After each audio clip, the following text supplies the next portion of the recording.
अस्सलाम वालेकुम क्लास। आज का हमारा टॉपिक है सॉइल एंड क्लाइमेटिक चेंजेस।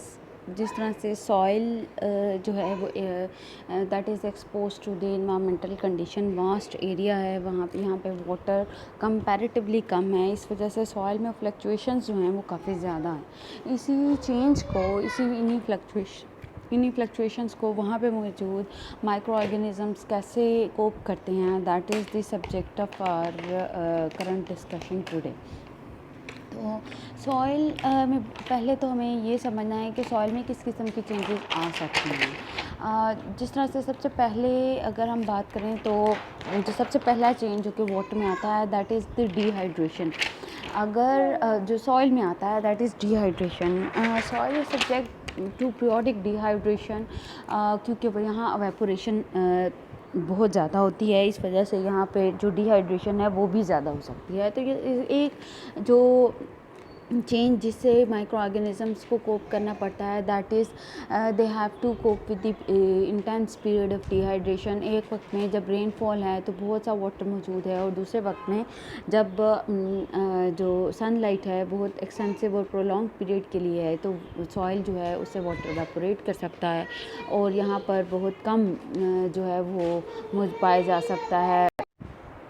तो डिहाइड्रेशन के अलावा और चेंज जो है वो टेम्परेचर फ्लक्चुएशंस हैं। Sense water shortage at that place, तो यहाँ पर टेम्परेचर फ्लक्चुएशंस बहुत ज़्यादा हो सकती है। कुछ एरियाज़ ऐसे हो सकते हैं जहाँ सॉइल जो है वो लिटरली जो है वो फ्रोज़न हो, और कहीं पर सॉइल जो है वो बहुत ज़्यादा हीटेड हो सकती है, तो टेम्परेचर फ्लक्चुएशंस को भी सर्वाइव करना पड़ता है। एक और चीज़ इंपॉर्टेंट है, some time combination of factor is important. अगर सॉइल डिहाइड्रेटेड है और टेम्परेचर भी बहुत ज़्यादा है तो that will be the worst condition जिसमें माइक्रो ऑर्गेनिजम्स को सर्वाइव करना पड़ सकता है। इसके अलावा वाटर और टेम्परेचर के अलावा और जो चेंजेस हैं that is the UV radiations, इनके लिए माइक्रोब्स को सर्वाइव करना पड़ता है अगेंस्ट द यूवी रेडिएशंस। और इसके अलावा nutrient fluctuation, some time nutrients बहुत ज़्यादा हैं, प्रोसेस ऑफ डिकम्पोजिशन हाई है, और कहीं पर जो डिकम्पोजिशन बहुत स्लो है, न्यूट्रेंट्स बहुत कम हैं।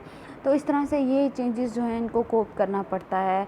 ऑक्सीजन भी फ्लक्चुएट कर सकती है यहाँ पर, स्पेशली अगर कंडीशन वाटर लॉग्ड हो जाए, तो सॉइल के पोर्स में वाटर भर जाए या वाटर लॉगिंग की कंडीशन है तो इसमें सॉइल एनारोबिक हो जाती है, और इस कंडीशन में जो माइक्रो एरोफाइल्स या इवन एनारोब्स ही सर्वाइव कर सकते हैं, and they will start producing anaerobically, और इसमें मतलब गैसेस बनती हैं जैसे मीथेन है, हाइड्रोजन सल्फाइड है। तो माइक्रोब्स जो हैं इनको इन हाई कंसनट्रेशन ऑफ गैसेस से भी सर्वाइव करना आना चाहिए। तो इस तरह की ये सब चेंजेस हैं जिनके अगेंस्ट माइक्रो ऑर्गेनिज़म्स को सर्वाइव करना पड़ता है। अब हम माइक्रो ऑर्गेनिज़म्स की स्ट्रैटेजीज़ की बात करते हैं कि वो किस तरह से इन चेंजेस के अगेंस्ट जो हैं वो सर्वाइव कर सकते हैं। सबसे पहले तो ये जो पर्टिकुलर शेप है माइक्रो ऑर्गेनिज़म्स की दैट इज़ इम्पॉर्टेंट। जैसे कि कॉक्साई जो माइक्रोब हैं वो ज़्यादा अच्छा सर्वाइव कर सकते हैं toward the environmental fluctuation than the rod shape, bacillus और स्पाइरलम। सेकेंडली मुख्तलिफ़ किस्म के जो स्पोर फॉर्मेशन है, जैसे कि एक्जोस्पोर है, एंडोस्पोर फॉर्मेशन है, और कुछ माइक्रोबैक्टीरिया जो है वो माइक्रोस्पोर्स भी बनाते हैं। तो इसका ये जो मुख्तलिफ़ टाइप के स्पोर्स हैं they are particularly important to cope with the dehydration. तो इसके लिए और even microspores are resistant to UV radiations as well. तो मुख्तलिफ़ किस्म के जो स्पोर्स हैं ये भी इम्पॉर्टेंट होते हैं माइक्रो ऑर्गेनिज़म्स के डिस्पर्सल में या सर्वाइवल में। स्पेशली एंडोस्पोर और माइक्रोस्पोर जो हैं वो सर्वाइवल स्ट्रैटेजीज़ हैं, जबकि एक्सोस्पोर मोस्ट कॉमनली डिस्पर्सल के लिए जो है वो बनाए जाते हैं।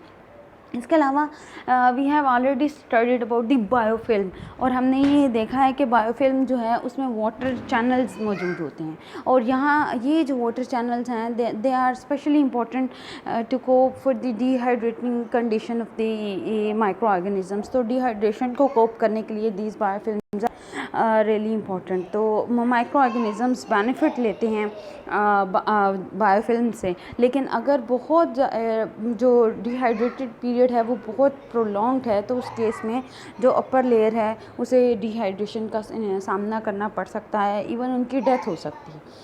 क्योंकि सबका सब वाटर जो है वो इवेपोरेट कर जाता है। इसके अलावा हमने जैसे बात कही है कि वाटर लॉगिंग की जो कंडीशन है जिसमें सॉइल वाटर लॉग्ड हो जाती है, तो उस कंडीशन में क्या होता है कि इन्वायरमेंटल कंडीशन एनाएरोबिक हो जाती है। इन दैट सर्कमस्टांसेस एनाएरोब्स या माइक्रो एरोफाइल्स ही सर्वाइव कर पाते हैं। तो इस कंडीशन में मेथानोजेनेसिस और सल्फेट रिडक्शन की एक्टिविटी जो है वो बहुत ज़्यादा होती है, और इस तरह से माइक्रो ऑर्गेनिजम्स को जो है वो सर्वाइव करने में प्रॉब्लम का सामना करना पड़ता है, क्योंकि जो हाइड्रोजन सल्फाइड और मीथेन गैस है उसकी कंसंट्रेशन बहुत ज़्यादा हो जाती है। तो और यही साइट जो हैं वो डीनाइट्रिफिकेशन को भी सपोर्ट करती हैं। यहाँ पर इंटेंसिव डीनाइट्रिफिकेशन हो रही होती है। इस वजह से ये आप कह सकते हैं कि एक इम्पॉर्टेंट एग्रीकल्चरल सिंक है कि यहाँ से एग्रीकल्चर नाइट्रेट्स यहाँ डाल दिए जाते हैं जो डीनाइट्रीफाई हो जाते हैं और दोबारा एटमॉस्फेयर में जो है वो शामिल हो जाते हैं। इस हवाले से भी ये साइट जो है वो इम्पॉर्टेंट है। राइस फील्ड्स पैडीज जिन्हें कहा जाता है, यहाँ इसे डेलिबरेटली वाटर लॉक्ड किया जाता है। यहाँ पर ज़्यादातर जो है वो पानी के खड़ा रहने की वजह से एनारोबिक एटमॉस्फेयर हो जाती है, और ये राइस पैडीज जो हैं ये बहुत इंपॉर्टेंट साइट्स हैं ग्रीन हाउस इफेक्ट को प्रोड्यूस करने में, क्योंकि यहाँ से बहुत सी मीथेन गैस जो है वो प्रोड्यूस हो रही होती है। ये जो मेथानोजेंस माइक्रोब हैं वो यहाँ पर मोस्ट कॉमनली पाए जाते हैं जो मीथेन प्रोड्यूस करते हैं। सम टाइम जब राइस पैडीज़ में वाटर नहीं होता तो इनको सर्वाइवल में मुश्किल पेश आती है। उस केस में ये मुख्तलिफ स्ट्रैटेजीज़ अडेप्ट करती हैं, जैसे कि मोस्ट कॉमनली ये कंसिडर किया जाता है that pyrites particles are important for the methanogens protection. ये पायरेट्स रास्पबेरी लाइक सरफेसेस होती हैं, यहाँ पर ये इनसे प्रोटेक्शन लेते हैं, यहाँ पर अटैचमेंट करते हैं ये मेथानोजेंस उस टाइम जब इन्वायरमेंटल कंडीशंस इनके लिए फेवरेबल नहीं होती। तो इन्हीं पायरेट्स के बारे में कहा जाता है that they are cradle of life. शायद पहला बायोलॉजिकल मॉलिक्यूल और पहला सेल जो है वो इन्हीं अटैचमेंट साइट्स को यूज़ करते हुए बना होगा। तो इसी तरह से बाज़ औक़ात कुछ सिम्बियोटिक एसोसिएशन देखने को मिलते हैं, जैसे कि राइस प्लांट्स और सल्फ़र ऑक्सीडाइजिंग बैक्टीरिया जिसे बैगियोटा कहा जाता है, इनके दरमियान जो एसोसिएशन है वो भी बहुत इम्पॉर्टेंट है। बैगियोटा जो है वो राइजोस्फीयर यानी रूट सरफेसेस में डेवलप करता है, और ये हाइड्रोजन सल्फाइड कंसनट्रेशन को कम करता है ताकि क्योंकि ये सल्फ़र ऑक्सीडाइजिंग है तो ये सल्फ़र H2S रिड्यूस्ड फॉर्म को में से सल्फ़र निकाल कर इसे ऑक्सीडाइज कर देता है, जिसके नतीजे में H2S कंसंट्रेशन काफ़ी कम हो जाती है। ये कंसंट्रेशन कम होने की वजह से राइस जो हैं वो यहाँ सर्वाइव कर सकते हैं और इतनी हाई H2S कंसंट्रेशन उन्हें डैमेज नहीं करती। इन टर्न बैगियोटा को क्या फ़ायदा है कि बैगियोटा जो है वो रूट्स में से जो थोड़ी थोड़ी सी ऑक्सीजन डिफ्यूज़ कर रही है वो ये यूज़ कर सकते हैं सिंस दे आर माइक्रो एरोफाइल्स। तो इस तरह से ये जो हैं वो फ़ायदा लेते हैं।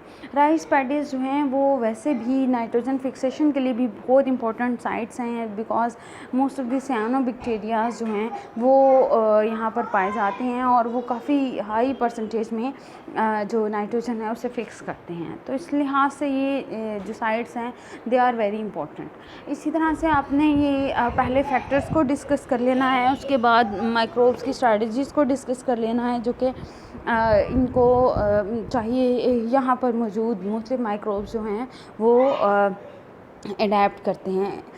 जनरली ये जो नोट है ये एक बहुत एक्सटेंसिव और बड़ा नोट है, क्योंकि सॉइल जो है वो बहुत सी फ्लक्चुएशंस का उसे सामना करना पड़ सकता है। आप लोग यहाँ पर कोल्ड सॉइल के हवाले से भी लिखेंगे कि किस तरह से कोल्ड सॉइल में जो है वो साइक्रोफाइल्स और साइक्रोट्रॉफ्स ही सर्वाइव कर सकते हैं, और फ्रोज़न जब सॉइल हो जाती है तो इनकी क्या स्ट्रैटेजीज़ होती है कि वो यहाँ सर्वाइव कर सकें।